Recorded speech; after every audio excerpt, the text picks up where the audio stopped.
దేశ రాజకీయాల్లో ఒక అనూహ్యమైన మలుపు అని చెప్పొచ్చు. నిన్న జంతర్ మంతర్లో జరిగిన సంఘటనలు కానీ, లేదు అంటే ప్రభుత్వం కొంచెం దిగొచ్చి ఇక్కడ శ్రీ వాంగ్సుక్ గారి తాలూకా నిరాహారదీక్షని విరమించుకునేట్టు చేయటం, అట్లాగే బుద్ధింక పార్టీ నాయకుల్ని, విద్యార్థి సంఘ నాయకుల్ని టాక్స్ కి వాళ్ళకి నచ్చిన ప్లేస్లు చేస్తామని చెప్పి హామీ ఇవ్వటం, ఇద్దరు కేంద్ర మంత్రులు రామ్లీలా మైదానం జంతర్ మంతర్ దగ్గరికి వెళ్ళి నిరాహార దీక్ష విరమించడానికి సరిపోయినట్టుగా అన్ని ఏర్పాట్లు చేయటం, ఇవన్నీ చూస్తుంటే నిజంగా చెప్పాలంటే ఏ shocking political turn off events after 2014. మనం ఒకసారి చూసినట్లయితే ఒక 3-4 years అవుతుంది. రైతుల తాలూకా ఆందోళన ఢిల్లీలో పెద్ద ఎత్తున ఇదే ప్లేస్ లో జరిగాయి. అది కూడా చాలా నాళ్ళు జరిగింది. కానీ ఇది అతి తక్కువ సమయంలోనే ఒక ప్రజాభిప్రాయాన్ని కూడగట్టి ప్రభుత్వం మీద ఒక ప్రెషర్ తీసుకురావడానికి ఉపయోగపడింది. అయితే ఇక్కడ మనం చూడాల్సింది ఏంటంటే, ఇంత తీవ్రమైన పరిస్థితి 2 మాసాల క్రితం తయారైన ఈ బొత్తింక పార్టీ ఎట్లా తీసుకురాగలిగింది? చాలా మంది చాలా రకాలుగా నన్ను కూడా విషయం చేస్తున్నారు. ఏంటంటే, ఇందులో రాహుల్ గాంధీ కాంగ్రెస్ పార్టీ చేసి ఆడిస్తున్న నాటకం, దీన్ని మేము ఎట్లా సపోర్ట్ చేస్తారని. ఇక్కడ విద్యార్థులు, తర్వాత నిరుద్యోగులు, వాళ్ళు తీవ్రంగా నష్టపోతున్నారు కాబట్టి వాళ్ళు ఈ ప్రాంతానికి వచ్చి ఈ ఆందోళన చేయడం జరిగింది. లేదు అంటే బుద్ధిక పార్టీ కూడా అసలు రికగ్నిషన్ వచ్చే అవకాశమే లేదు. ఎవరు గుర్తించడం కూడా గుర్తించే అవకాశం లేదు. కానీ తీవ్రమైన అసంతృప్తితో ఇటు చాలా మంది రైతులు ఉన్నారు, నిరుద్యోగులు ఉన్నారు, అట్లాగే ఎగ్జామినేషన్స్ లో బాధితులు, ఎగ్జామినేషన్ సిస్టమ్ లో జరుగుతున్న డిస్టార్షన్స్, ఆ డిస్టార్షన్స్ ప్రభావంతో ఇప్పుడు ఏంటంటే స్కిల్స్ లేకుండా డెవలప్ అవుతున్న విద్యార్థులు. అంటే ఇప్పుడు విద్యార్థులు ఎలా ఉన్నారంటే, వాళ్ళు డిగ్రీ కంప్లీట్ చేసిన, యూనివర్సిటీ హైయర్ ఎడ్యుకేషన్ కంప్లీట్ చేసిన వాళ్ళు లిటరేసీ అవుతున్నారు తప్ప వాళ్ళు విద్యావేత్తలు కాలేకపోతున్నారు. సో ఇవన్నీ కూడా ఒక కారణం, ఒక నిర్లక్ష్యం, ఒక నిర్లిప్త ధోరణి, అట్లాగే ఒక డిప్రెషన్, డిస్ట్రాక్షన్, చాలా రకాలుగా ఇవన్నీ ఆర్థిక అసమానతలు దేశంలో పెరిగిపోయాయి కాబట్టి ఈ పరిస్థితి వచ్చింది. అది మనం నిజాయితీగా యాక్సెప్ట్ చేయాల్సి ఉంటుంది. సో ఇక్కడ ఏంటంటే రాహుల్ గాంధీ కనిపిస్తున్నారనో, లేకపోతే ఆమ్ ఆద్మీ పార్టీ వాళ్ళు కనిపిస్తున్నారని ఇక్కడ పార్టీలు ఎప్పుడు కూడా ఏమీ చేయలేవు. ఏదైనా ఒక అస్త్రం దొరికితేనే రాజకీయ పార్టీలు అవకాశంగా తీసుకోవడానికి ప్రయత్నం చేస్తాయి. మరి ఇంతకు ముందు కూడా ఎమర్జెన్సీని ఆసరాగా తీసుకొని ఎమర్జెన్సీలో జరిగిన యాక్సెస్ బట్టి ఆ రోజుల్లో ఇందిరాగాంధీ ఓడించడం జరిగింది. అదే పరిస్థితి ఇప్పుడు మళ్ళీ రిపీట్ అవుతున్న పరిస్థితి కనబడుతుంది. ఇక్కడ ఒక హాస్యాస్పదమైన విషయం ఏంటంటే, నరేంద్ర మోడీ గారు ఈ మధ్య అంతా కూడా ఏంటంటే ఆయన కాన్సన్ట్రేషన్ అంతా కూడా ఎమర్జెన్సీని కాన్సన్ట్రేట్ చేస్తూ ఆయన చాలా మాట్లాడటం, అట్లాగే ఎమర్జెన్సీలో జరిగిన ఎక్సెస్ అన్ని కూడా ఇందిరాగాంధీ నేతృత్వ ధోరణి, అట్లాగే కాంగ్రెస్ పార్టీ టైంలో జరిగిన ఏవైనా ఉంటే అవన్నీ కూడా పాఠ్యాంశాల్లో చేర్చి, అంటే ఎన్సీఆర్టీ సిబిఎస్ఈ సిలబస్ లో కంప్లీట్ గా ఈ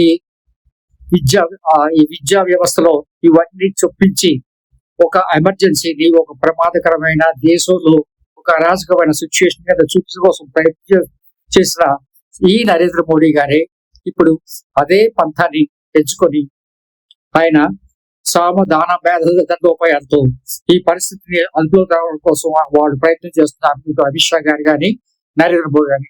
ఎందుకంటే మనకి జంతర్ మంతర్ దగ్గర జరిగిన ఎక్సెస్ అంటే ఖచ్చితంగా వాళ్ళని డిసిప్లిన్ చేయాల్సిన అవసరం ఉంది. తర్వాత ఈ ఉద్యమం ఏంటంటే జారిపోకుండా అట్ ది సేమ్ టైం తీవ్ర ఉద్రిక్తలు, వైలెన్స్ ఛాన్స్ లేకుండా దీన్ని కంట్రోల్ చేయాల్సిన అవసరం ఉంది.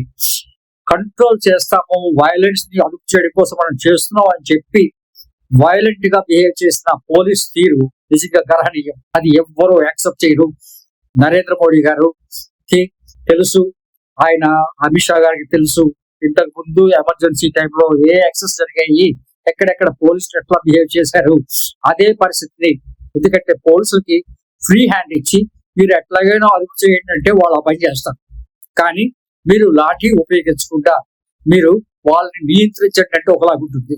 కాబట్టి ప్రభుత్వ అధికారులు అంటే రాజకీయ నాయకుల తాలూకా అండదండ లేకుండా, ఆర్డర్స్ లేకుండా అంత తీవ్రంగా, అది కాక గర్ల్ స్టూడెంట్స్ తో పోలీస్ బిహేవ్ చేసిన తీరు, ఒక్కరిని ట్రాన్స్ఫర్ చేశారు అక్కడ. శ్రీలంబ గారు, ఆయన డీసీపీ అనుకుంటాను, ఆయన ఒక్కరిని ట్రాన్స్ఫర్ చేశారు. ఇటువంటి వాళ్ళు చాలా మంది ఉన్నారు అక్కడ. ఈ ఎక్సెస్ కారణం ఏంటంటే అది సొంతంగా వాళ్ళు చేసింది కాదు, వాళ్ళకి ఇన్స్ట్రక్షన్స్ లేకపోతే మీరు ఏం చేస్తారో మాకు తెలియదు, మీరు దాన్ని అదుపు చేయండి అంటే వాళ్ళు తీసుకున్న చర్య. అలా కాకుండా మీరు బలప్రయోగం లేకుండా వాళ్ళని జస్ట్ నియంత్రించండి, ఆ ప్లేస్ నుంచి కదలకుండా చేయండి అంటే వేరే ఎలాగ ఉండేది. అంటే water canal is not a problem at all. అంతేగాని ఈ తీవ్రమైన లాఠీ చార్జ్, ఒకరికి ఒక కన్ను డ్యామేజ్ అయింది, కొంతమందికి చాలా దెబ్బలు తగిలాయి, ఒక అమ్మాయి చనిపోయింది. ఇంత తీవ్ర సిచ్యువేషన్ తీసుకొచ్చింది నరేంద్ర మోడీ గారి తాలూకా ఓవర్ కాన్ఫిడెన్స్. ఎందుకంటే ఆయన ప్రధానమంత్రి అయిన దగ్గర నుంచి ఈ రోజు వరకు ఆయన ఏదనుకుంటే అది చేయగలిగారు. పూర్తిగా పటాపంచలు చేసేద్దాము అనుకున్నది పటాపంచలు చేశారు. అట్లాగే ఎక్కడ ఎవరిని డిస్ట్రాయ్ చేయాలో వాళ్ళందరినీ కూడా, అంటే రాజకీయంగా గట్టిగా ఉన్న వాళ్ళందరినీ ఆయన అడగొక్కుంటూ వచ్చారు. ఆయన అనుకున్నారంటే నా బలం ముందు వీళ్ళు బలం ఏమంతో ఆ మాత్రం అనుకున్నారు తప్ప ఆయన అక్కడ కరెక్ట్ గా అంచనా వేయలేకపోయారు. ఎందుకంటే నీట్ అనేది ఘోర తప్పిదం. ఇప్పుడు నరేంద్ర మోడీ గారు అర్ధరాత్రి వీడియోలు చెప్పి ఆయన చెప్తున్న మాటలు ఇంతకు ముందే చెప్పినట్టుంటే ఎగ్జామినేషన్ లో పేపర్ లీకేజ్ అయిన వెంటనే కానీ ఆయన ఖచ్చితమైన యాక్షన్స్ తీసుకుంటూ ధర్మేంద్ర ప్రధాన్ గారిని ఆ మంత్రిత్వ శాఖ నుంచి మరో మంత్రిత్వ శాఖకి ట్రాన్స్ఫర్ చేస్తుంటే ఇంకోలా ఉండేది. అంతేగాని అక్కడ అధికారులని బలిపశువు చేసి సిబిఎస్ఈ చైర్మన్, సిబిఎస్ఈ సెక్రటరీ, ఈ రోజు higher education secretary Shri Vineet గారు నాతో కొన్నాళ్ళు టచ్ లో ఉండేవారు. ఆయన తాలూకా పని ధోరణి నాకు తెలుసు. చిన్న మెయిల్ పెట్టినా సరే ఆయన రెస్పాండ్ చేసే వ్యక్తి అటువంటి వ్యక్తి. సో వీళ్ళందరినీ ఇప్పుడు సిచ్యుయేషన్ తీవ్రమైన తర్వాత ఇప్పుడు తీవ్ర పదాలతో ఫాస్ట్ ట్రాక్ కోర్ట్స్ మేము 4 ఏర్పాటు చేస్తున్నాము, అది చేస్తున్నాం తప్ప ధర్మేంద్ర ప్రధాన్ గారి విషయంలోని రాజీ లేకుండా ఆయన కంటిన్యూ చేస్తామని హింట్స్ ఇస్తున్నారు. వీళ్ళు ఏంటంటే ఖచ్చితంగా ఆయన్ని రీప్లేస్ చేయాలి అని చెప్తూనే ఉన్నారు. అంటే రీప్లేస్మెంట్ అంటే వాళ్ళు రాజీనామా ఇస్తున్నారు, కానీ ధర్మేంద్ర ప్రధాన్ నిజంగా రాజీనామా కోరతారా, లేదు అంటే మంత్రివర్గ పునర్వ్యవస్థీకరణలో ఆయనకి మరో మంత్రిత్వ శాఖని కేటాయిస్తారా, లేకపోతే ఆయనకి మరో పదవి ఇచ్చి కేంద్ర ప్రభుత్వం నుంచి మరొక దీనికి పంపిస్తారా అనేది భవిష్యత్తు నిర్దిస్తుంది. కారణం ఏంటంటే అమిత్ షా, నరేంద్ర మోడీ వాళ్ళిద్దరూ టైప్ ఏంటంటే వాళ్ళకి కావాల్సిన వాళ్ళకి ఎట్లా అయినా సరే వాళ్ళు ఫేవర్స్ ఇస్తారు. సో నేను కూడా ఒకసారి అటు ప్రధానమంత్రి గారికి, అటు అమిత్ షా గారికి, అటు అప్పటి రాష్ట్రపతి గారికి నేను ఒక విషయంలో ఒక లెటర్ రాస్తే ఇది మా పరిధిలో లేదు అని చెప్పి రాసిన జవాబు ఇచ్చారు. అమిత్ షా కార్యాలయం నుంచి నాకు మెసేజ్ వచ్చింది, అంటే మెయిల్ పెట్టారు, ఇది మా పరిధిలో లేదు, ఇది రాజ్యాంగ అనుగుణంగా ఈ చట్టం ప్రకారం అంటే ఈ ఆర్టికల్ ప్రకారంగా అని చెప్పి నాకు రాశారు. సో ఆర్టికల్స్ తెలుసు, రాజ్యాంగం తెలుసు, అట్లాగే రాజ్యాంగాన్ని ఎట్లా ఇంకోలా తీసుకెళ్ళి వాళ్ళకి అనుకూలంగా చేసుకోవాలో కూడా వాళ్ళకి తెలుసు. కాబట్టి నా దృష్టిలో అయితే ఇప్పుడు జరుగుతున్న ఈ దేశ రాజధానిలో అట్లాగే రాష్ట్రాల్లో జరుగుతున్న విషయాల్ని అన్ని రాజకీయ పార్టీలు వాళ్ళకి ఇంతవరకు ఎదిరించి పోరాడడానికి వాళ్ళకి ఎక్కడ శక్తి చాలలేదు. ఇప్పుడు ఏంటంటే ఇది అనుకోని అస్త్రంగా వచ్చింది కాబట్టి ఖచ్చితంగా దీన్ని రాజకీయం చేస్తారు. అటు ఆల్రెడీ తెలంగాణలో మేము వాళ్ళకి సపోర్ట్ చేస్తామని చెప్పి తెలంగాణలో ఆల్రెడీ కేటీఆర్ గారు, కేసీఆర్ గారు పార్టీ, బీఆర్ఎస్ వాళ్ళు ధర్నాలు స్టార్ట్ చేశారు. అలాగే అన్ని రాష్ట్రాల నుంచి కూడా ప్రతి ఒక్కరు కూడా, అంటే షేక్స్పియర్ రాసిన టాపిక్ లో ఎలా ఉంటుందంటే పౌండ్ ఆఫ్ ఫ్లెష్, ఎవరు పౌండ్ ఆఫ్ ఫ్లెష్ కోసం వాళ్ళు ప్రయత్నం చేస్తారు, ఎవరి రాజకీయ భవిష్యత్తు కోసం, అనుకూలత కోసం వాళ్ళు ప్రయత్నాలు చేస్తారు. కాబట్టి ఇందులో వాళ్ళు ఉన్నారు వీళ్ళు ఉన్నారని కాదు, ప్రతి ఒక్కరు కూడా మేము చేస్తేనే ఇది చెప్పడం కోసం వాళ్ళు ప్రయత్నం చేస్తున్నారు. కారణం ఏంటంటే 2029 ఎలక్షన్స్ కి ఇది ఒక పెద్ద అస్త్రంగా వచ్చింది. ప్రస్తుతం అయితే అమిత్ షా ఖచ్చితంగా at the same time Shri Narendra Modi గారు ఈ ఉద్యమాన్ని కంట్రోల్ చేయడానికి చాలా అవకాశాలు ఉన్నాయి. మరొక 2 వారాల్లో ఈ ఉద్యమాన్ని పూర్తిగా కంట్రోల్ చేస్తాను. కానీ దీని ప్రభావం మాత్రం చాలా దీర్ఘకాలికంగా ఉంటుంది.